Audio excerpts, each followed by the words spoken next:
আজকের ভিডিওটা একটি ভেরি ইম্পর্টেন্ট একটি ভিডিও।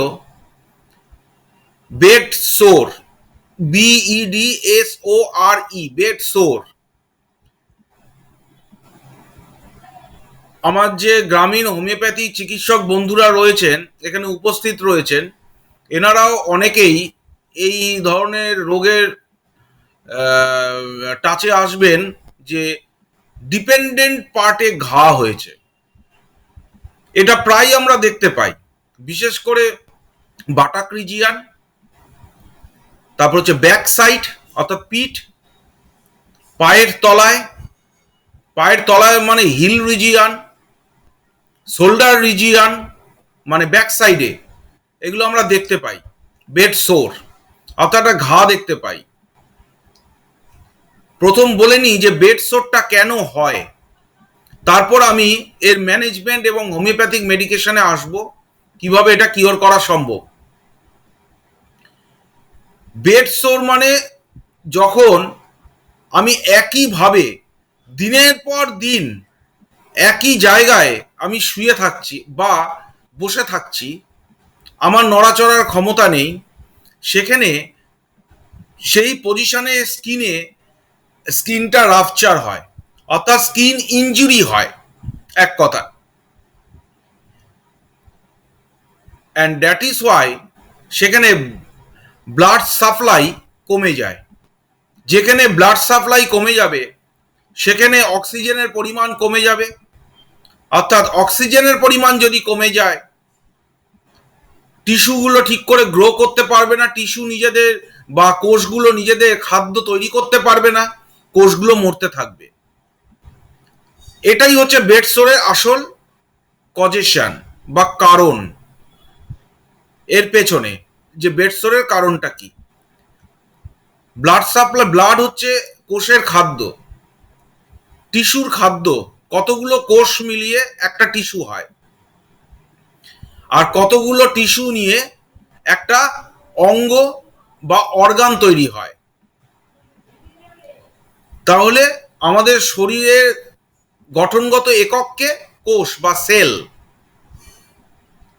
যেমন নার্ভের গঠনগত একককে নিউরন, কতগুলো নিউরন মিলিয়ে একটি নার্ভ সেল তৈরি হয়, আর কতগুলো নার্ভ সেল নিয়ে একখানা পুরো গোটা নার্ভটা তৈরি হয়। তাহলে এখন এরকমই যদি আমার ব্লাড সাপ্লাই না থাকে টিস্যুগুলোর মধ্যে বা কোষের মধ্যে, তাহলে সেই জায়গায় পচন ধরবে, সেই জায়গার কোষগুলো আস্তে আস্তে বিপন্ন হয়ে পড়বে এবং সেখানে আস্তে আস্তে ডিটোরিয়েশন স্টার্ট হবে, কোষগুলো আস্তে আস্তে ড্যামেজ হতে থাকবে, মরে যেতে থাকবে। এই ঘটনা চক্রটাকেই বলা হচ্ছে বেড সোর। অর্থাৎ বেড হচ্ছে বিছানা, সোর মানে হচ্ছে ঘা, যেটা প্রথম নিঃশব্দে হয়, অর্থাৎ কোনো ব্যথা বেদনা জ্বালা কিছু থাকে না, আস্তে আস্তে ওটা গঠন হয়। বেড সোরে আবার চারটে ভাগ আছে, মানে বেড সোর আস্তে আস্তে করে মানে ডেভেলপ করে। যেখানে বেড সোর হবে, কিছু পেশেন্ট আপনাদের কাছে যখন আসবে দেখবেন, বিশেষ করে বেড সোর কিন্তু বুকে, মাথায়, পায়ের তলায়, হাতের তালুতে, এই সব জায়গায় কিন্তু হয় না। সেই সব জায়গায় হয় যেটা কন্ট্যাক্টে থাকে, যার উপরে ফুল বডি ওয়েটটা থাকে, যেমন মানে বেশিরভাগ বডি ওয়েটটা থাকে, যেমন পিঠ, নিতম্ব, buttock, heel region, back shoulder region, এই জায়গায় এগুলো হয়।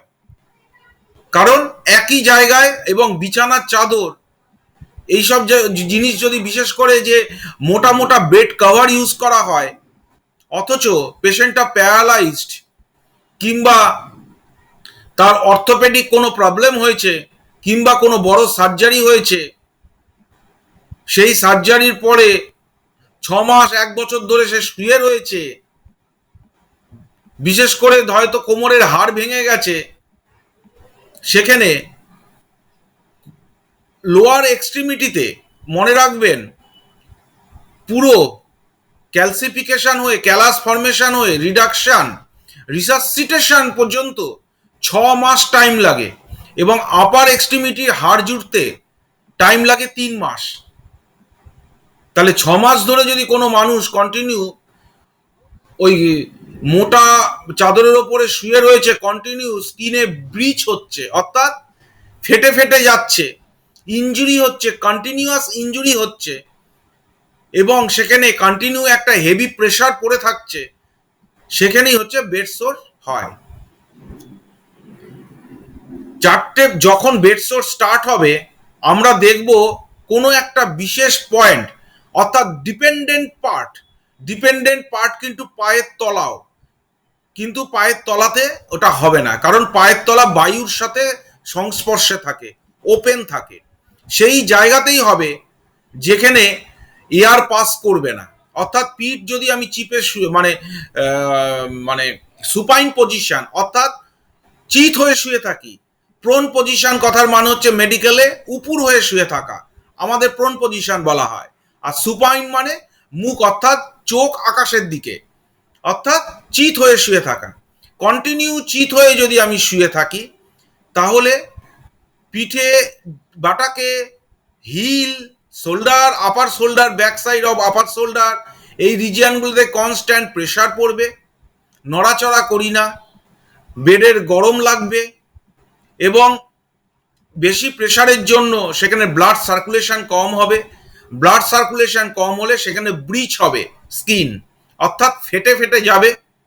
তাহলে সবার আগে দেখা যাবে যে বেডসোর হওয়ার আগে ফার্স্ট টাইপ যেটা, অর্থাৎ প্রথম যেটা আমরা দেখতে পাবো, যেখানে বেডসোর স্টার্ট হবে সেখানে একটু রেডিশ বা পিঙ্কিশ ফর্ম হয়েছে, মানে সেখানে স্কিন ব্রিচ হয়ে বা ইনজিওর্ড হয়ে কনজেশন স্টার্ট হয়েছে।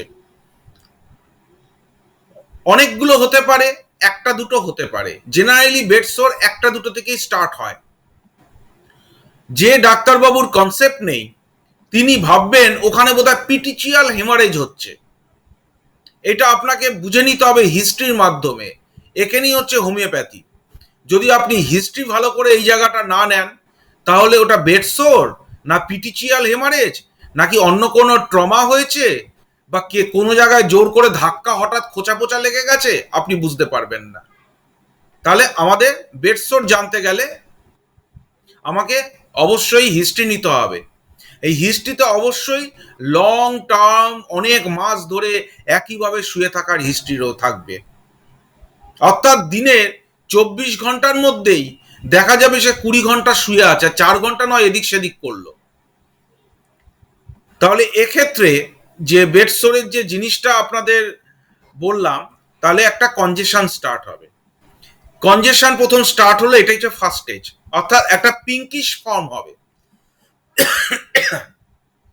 সেকেন্ড স্টেপ যখন আসবে, তখন দেখা যাবে সেখানে একটু ব্রাউনিশ কালার এবং একটু ভায়োলেট টাইপের কালার চলে আসবে, অর্থাৎ সেখানে ইকাইমোসিস ফর্ম করছে।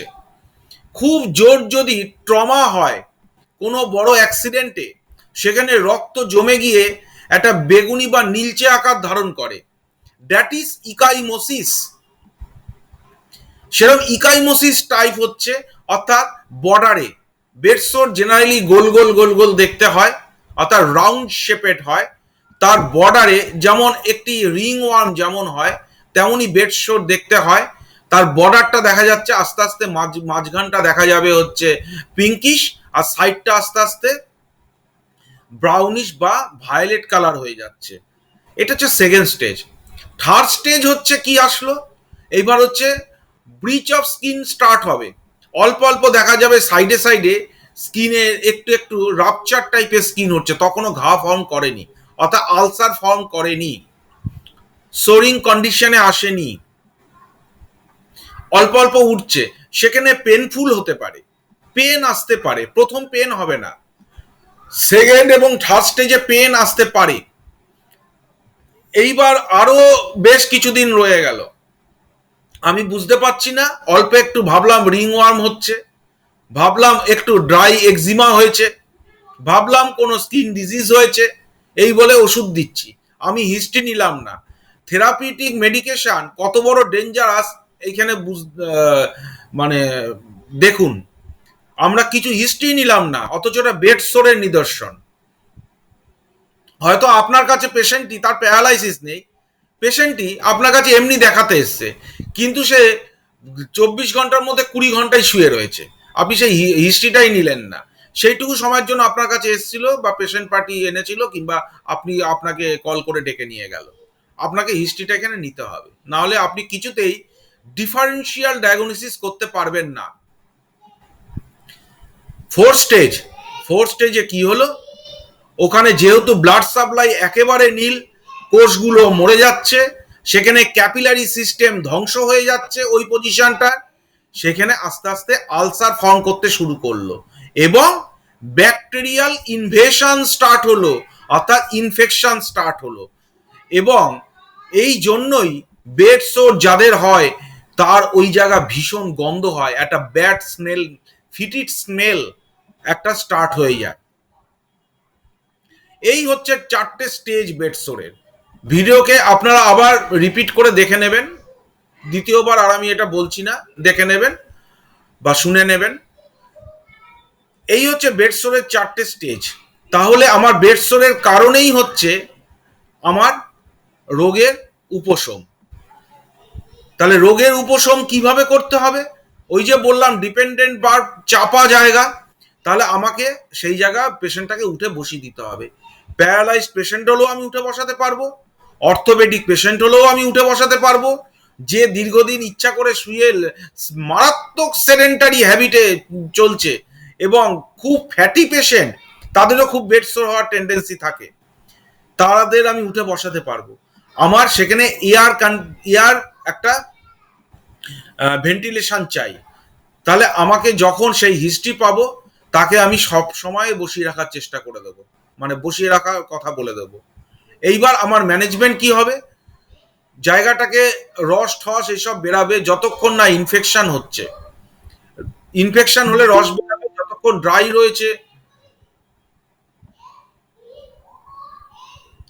রয়েছে সেই জায়গায় আমরা একরকম মেডিকেশন করব।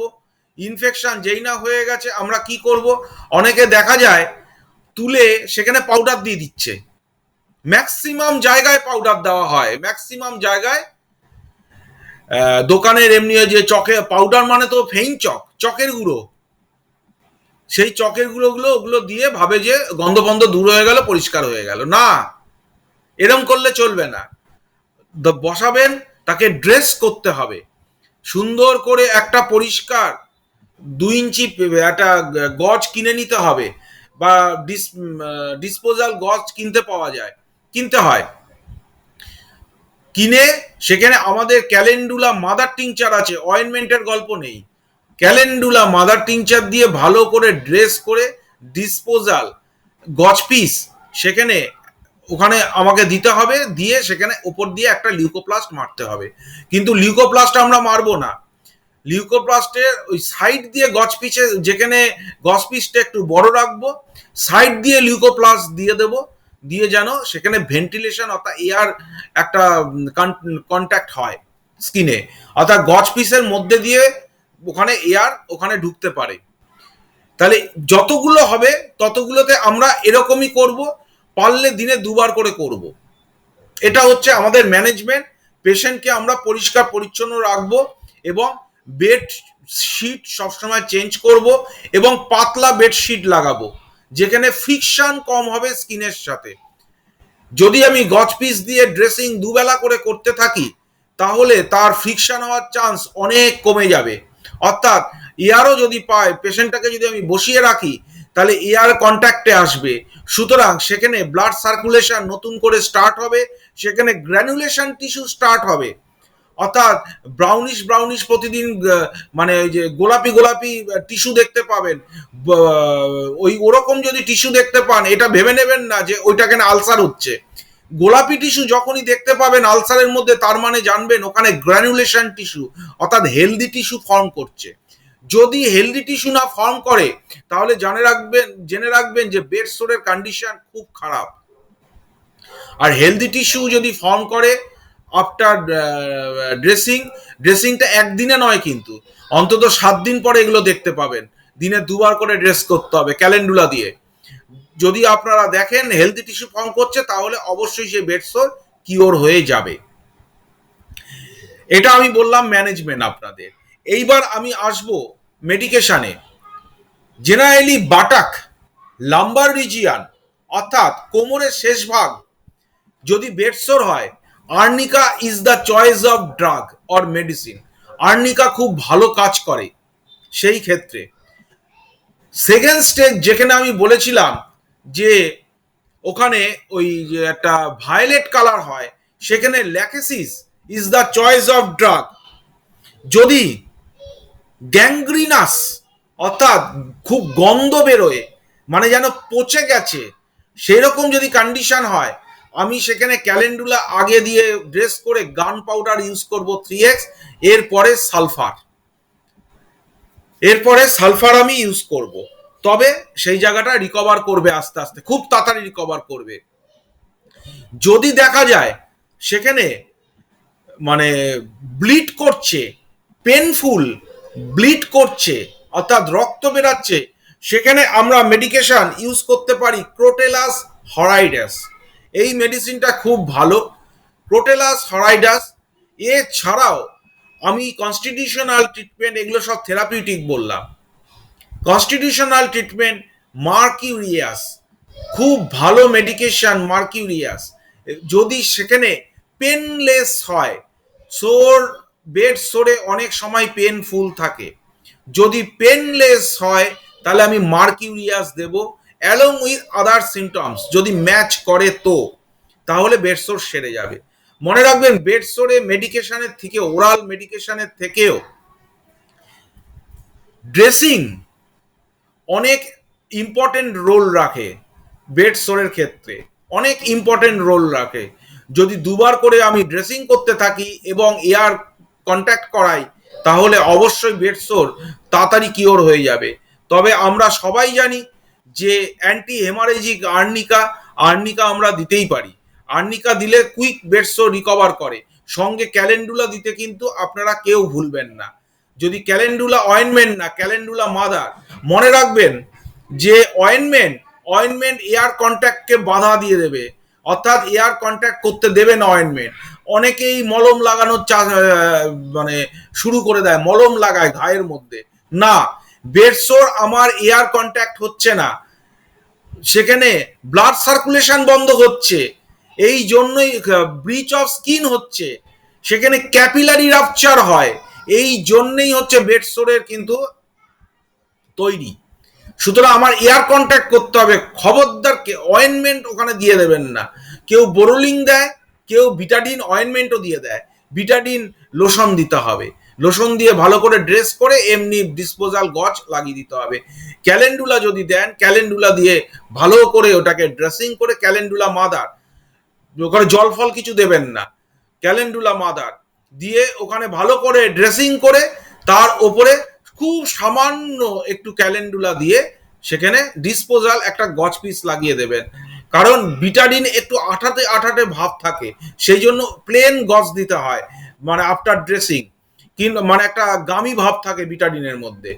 ওয়ারেস ক্যালেন্ডুলাতে এই সমস্যাটা থাকে না, সেই জন্য আপনি ক্যালেন্ডুলা দিয়ে একটা সাইড দিয়ে, কিন্তু যে লিউকোপ্লাস্ট গুলো থাকে সেখানে যদি ক্যালেন্ডুলা থাকে, সেখানে কিন্তু লিউকোপ্লাস্ট একমাত্র ড্রাই জায়গায় আটকানো যায়।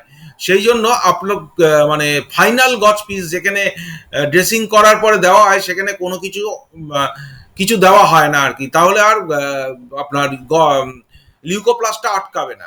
সেই জন্যই জাস্ট একটুখানি পয়েন্টে দিয়ে বাকিটুকু লিউকোপ্লাস্ট দিয়ে আটকে দেবেন। এই হচ্ছে আপনাদের বেডসোর। এই ভিডিওটা আমি ইউটিউবে আপলোড করে দেবো, আপনারা সব দেখে নেবেন। কোনো প্রশ্ন থাকলে আপনারা জিজ্ঞাসা করতে পারেন। Thank you.